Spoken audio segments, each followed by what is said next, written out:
Hello বন্ধুরা, good morning. তো লোনাভূমি লাইফস্টাইলে সবাইকে স্বাগত জানাই। আশা করি সবাই ভালো আছো আর সুস্থ আছো। তো নদিয়া জেলার ছোট্ট একটা গ্রাম থেকে ব্লগ করছি আমি, লক্ষ্মী। তো আমার চ্যানেলে সবাইকে স্বাগত জানাই। আর আজকের নতুন একটা ভিডিও নিয়ে আবার চলে এসেছি তোমাদের সামনে। তো আশা করি সকলের খুব ভালো লাগবে। তো চলো দেখো, সকালবেলা উঠেই তো উঠোন ঘর ঝাড় দিয়ে নিয়েছি, তারপরে বাসনপত্র ধুয়ে তো কাপ প্লেট এগুলো ছিল, এইগুলো আবার গুছিয়ে নিচ্ছি এখান দিয়ে। কারণ কি, এখানে যে গ্যাসের এখানে তো বেশি একটা রান্না হয় না, আর বাইরের বেশি কাজ আমার করতে হয়। তো যখন সময় পাই তখন তো এখান দিয়ে আমি একটু পরিষ্কার করে নিই। গ্যাসের এইখান দিয়ে দেখো সব কিছু রেখে দিয়েছি এখানে এলোমেলো করে।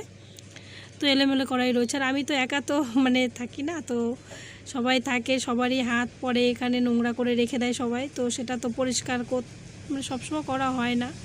তো যখন টাইম পাই তখনই পরিষ্কারটা করি। আর এইদিকে দেখো আমি আবার চা বসিয়ে দিয়েছি। তো তোমাদের দাদাভাই সকাল 6টা বাজতে না বাজতেই চা হয়েছে এরকম বলবে, ঠিক আছে। আর 8টা না বাজতেই বলবে ভাত হয়েছে। কি বলবো, সকালবেলা উঠে আমি যদি মেশিন হতে পারতাম না তো অনেক ভালো হতো। আর যদি 10টা হাত দিয়ে দিত দুর্গা মায়ের মতন আমাকে ভগবান, তাহলে আরও বেশি ভালো হতো। তো কি করব, সকালবেলা উঠে যায়, অনেক সকালবেলায় তো উঠে উঠোন ঘর ঝাড় দিয়ে তারপরে তোমার সংসারে তো কম কাজ থাকে না, তো সব কিছু করতে করতে অনেকটা দেরি হয়ে যায়। এদিকে উনুনে রান্না করতে হয়, উনুনে রান্না করলে পরে তো সব কিছু গুছিয়ে নিয়ে বাইরে যেতে হয় একবার, আবার গুছিয়ে নিয়ে ঘরের ভিতরে নিয়ে আসতে হয়, লেপা পোছা করতে হয়। তো অনেকটা টাইম লেগে যায়। এদিকে দেখো ঘরের ওইদিকে গ্যাস মুছে চা বসিয়ে দিয়ে আবার এইদিকে চলে আসছি উনুনটা লেপার জন্য। এদিকে আবার বাসনপত্র রয়েছে কিছু, তো বাসনপত্রগুলোকেও ধুয়ে নেব। তো সকালবেলা উঠে দম ছাড়ার আর টাইম পাই না। 10টা 11টা পর্যন্ত সকাল থেকে উঠে আমার আর টাইম থাকে না। সকালবেলা উঠে এতটাই ব্যস্ত থাকে না, থাকি সকালবেলা উঠে আর দম সারা টাইম থাকে না। এদিকে সব কাজ সেরে এদিকে আবার চলে আসছি বাসন মাজার জন্য। তো বাসনগুলো মেজে নেব আর এদিকে আবার রান্নাও বসিয়ে দেবো, কারণ কি ওদের আবার খিদে লেগে যায়, এর জন্য তাড়াতাড়ি করে রান্না বসিয়ে দেবো। তারপরে এদিকে চা হয়ে গেছে, তো চাটাও আবার দিয়ে দেবো তোমাদের দাদাভাইকে আর শাশুড়ি মাকে। তো ওনরা তো চাটা হয়ে গেছে, যে একটু ঢেলে নেবে, সেই ঢালাটাও ঢেলে নেবে না। যতক্ষণ না দেবো ততক্ষণ তো বগর বগর করেই যাবে। তারপরে তো যদি না টাইম মতন দেই, একটু যদি 19 থেকে 20 হয়, তাহলে তো ঝগড়া করা শুরু করে দেবে, বোঝোই তো। তারপর ওইদিকে সব কাজ সেরে স্নান করে তো পুজো দেওয়া হয়ে গেছে। এদিকে আবার রান্না করার জন্য চলে আসছি। দেখো রান্না, এদিকে ভাত বসিয়ে দিয়েছি আর এদিকে চিচিঙ্গে না কি যেন বলে ওটাকে, তো চিচিঙ্গে ভাজছি আর পটল ভাজবো। তো বাজার নিয়ে এসছে, বাজারের মধ্যে আবার লেবু নিয়ে এসছে, তো লেবুগুলোকে ভূমি আবার তুলে তুলে রেখে দিচ্ছে। এদিকে রান্না খাওয়া করে তো শরীরটা একটু জ্বর ভাবছিল, তো ওষুধ খেয়ে একটু শুয়েছিলাম, শোয়ার পরে উঠেছি, ওঠার পরে এদিকে বিকাল হয়ে গেছে। তো তারপরে এদিকে আবার দোকানে আবার লোকজন আসছে, তো দেখো সবাই বসে আড্ডা দিচ্ছে, আবার এই করছে। আর আমি এদিকে উঠোনটা ঝাড় দিয়ে নিচ্ছি, আবার আমার দোকানটা এলোমেলো হয়ে আছে, তো সেইগুলো আবার গুছিয়ে নেব।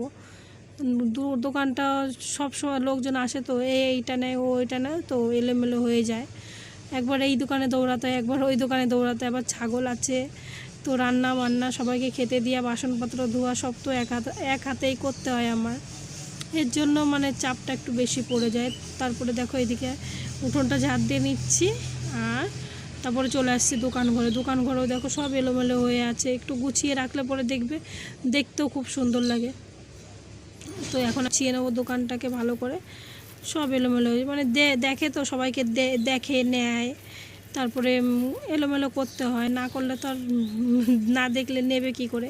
যদি যদি কাজ দিয়ে আর দোকানটা হতো তাহলে একটু সব কিছু সামনে রাখতে পারতাম, ধরো অত এলোমেলো হতো না। আর এটা সব কিছু ঢুকে রাখতে হয় প্যাকেটের ভিতরে, ধুলোবালি পড়ে যায়, তো একদম রাস্তার সাইডেই দোকান, ধুলোবালিতে একদম ভরে যায়, এর জন্য প্যাকেটে করে ভরে রাখি। কেউ যদি এসে বলে এই জিনিসটা আছে, তখনই সে দিতে পারবো তাকে, তাছাড়া দেওয়া সম্ভব হয় না। অনেক সময় যদি সামনেও থাকে মনে থাকে না অনেক জিনিস, যদি ধরো সামনে রেখে দেয় খুলে, তাহলে ধরো দেখলে পরে অনেকেই নিয়ে নেয় তাড়াতাড়ি করে। তো এদিকে আমি গেমজিগুলো বের করেছিলাম, গেমজিগুলোকে আবার নিয়েছে সবাই, তো সেইগুলোকেও আবার বের করে দিচ্ছি।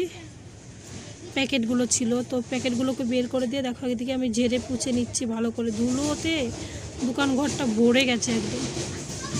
তারপরে এইদিকে আবার নাইটি চুড়িদারগুলো এদিকে দেখো বিছানাটা সুন্দর করে গুছিয়ে নিলাম। নেওয়ার পরে আবার নাইটি চুড়িদার যেগুলো সেলাই করেছি সেইগুলো আবার রয়েছে, এই যে এখানে রয়েছে দেখো, এগুলো হচ্ছে সব সেলাই করা হয়ে গেছে। এগুলো আবার গুছিয়ে গুছিয়ে রেখে দেবো। গুছিয়ে গুছিয়ে না রাখলে পরে ধরো এলোমেলো করে রাখলে পরে আবার মানে অনেকটা জায়গা লাগে। এদিকে আমি জামা কাপড়গুলো গুছিয়ে গুছিয়ে রাখছি। আর আমার বুনু আবার নাইটি সেলাই করতে দিয়ে গেছিলো, তো এই নাইটিটাই বুনুরই নাইটি। তো আবার আসছে, তো আমি দেখছি ওখানে দাঁড়িয়ে দাঁড়িয়ে, এর জন্য ওর দিকে তাকাচ্ছিলাম বারবার। আর ওকে আবার দেখছি, তো আবার নাইটি আর একটা সেলাই করতে দিয়ে গেছে। তো এই নাইটিটার আবার আর নাকি হাতা বড় হয়ে গেছে। আর ওই নীল কালারের যেই নাইটিটা, ওই নাইটিটার হাতাটাও ঠিক আছে। তো এইটা বলেছে নাইটিটার হাতাটা একটু ছোট করে দে। তো নিতে আসছে, ওর ভিডিও করেছিলাম, তো সেটা আর ক্যামেরায় তোলা হয়নি।